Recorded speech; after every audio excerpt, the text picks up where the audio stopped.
Ouais. Parlons justement de ce sujet fascinant qui est économie matérielle, économie immatérielle. Il ne faut pas opposer les deux. Simplement, l'économie matérielle est dans une impasse aujourd'hui parce qu'elle est idiote. Elle est idiote. Que le marc de café, qu'on n'utilise que 1% de la biomasse quand on se fait un café, c'est idiot. Quelle est la définition de l'idiotie? Un manque de connaissances. Moi, tu sais, j'aime beaucoup Pierre Rabhi. J'espère que tu l'auras ici d'ailleurs un jour.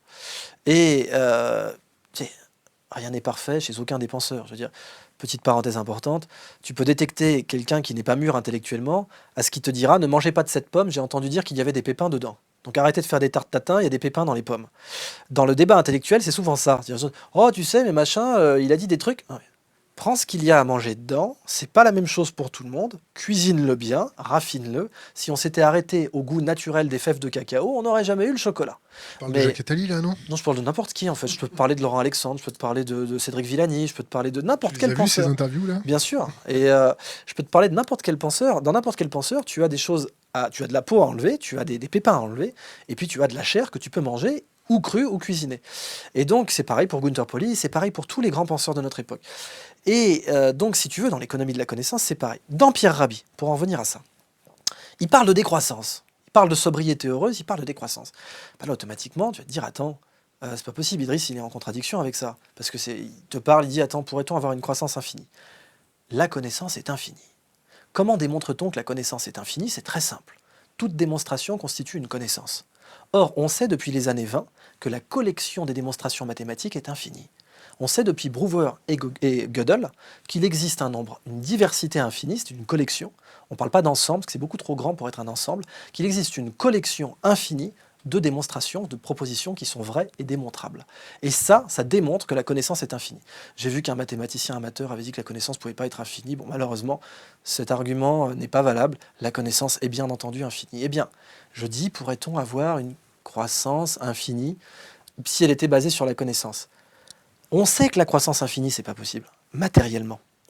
Je sais plus qui c'est qui a dit. Quelques économistes. Voilà, il y a que. Non, oui, mais qui c'est qui a dit ça? C'est celui qui pense que la croissance infinie est possible est soit fou, soit un économiste. Mais là, on parle de croissance matérielle.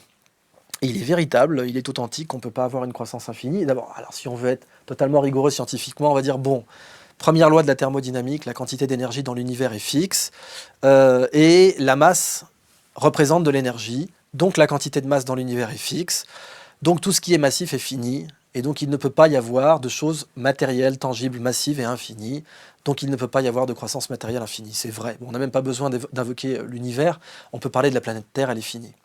Mais aujourd'hui, le ratio connaissance-matière, il est très mauvais. Regarde la façon dont on gère nos déchets. Regarde la façon dont on gère nos stocks de pêche. On est encore chasseurs-cueilleurs dans les océans.